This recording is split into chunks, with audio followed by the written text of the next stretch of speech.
La femme était simplement allée chez sa sœur pour l'aider à s'occuper des enfants, mais elle ne s'attendait pas à vivre quelque chose d'aussi terrifiant. Alors que Marie berçait les deux enfants pour les endormir dans la chambre, elle crut entendre une voix provenant de la pièce d'en face. Par souci de sécurité, elle se leva précipitamment pour aller vérifier. Mais à part la poupée de clown effrayante posée sur la chaise, elle ne vit absolument rien d'autre. Alors que Marie pensait que tout allait bien et s'apprêtait à se changer pour dormir, elle entendit de nouveau un bruit du côté de la poupée.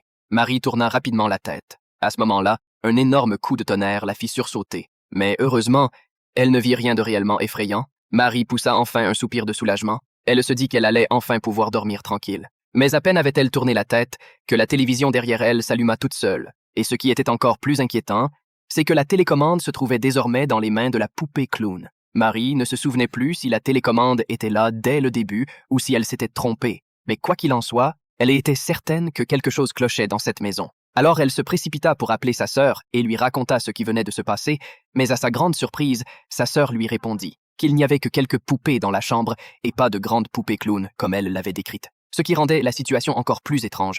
Alors que Marie était plongée dans l'incompréhension, elle ne remarqua pas du tout que la poupée clown derrière elle s'était soudainement mise à bouger. Un instant plus tard, quand Marie tourna de nouveau la tête vers l'arrière,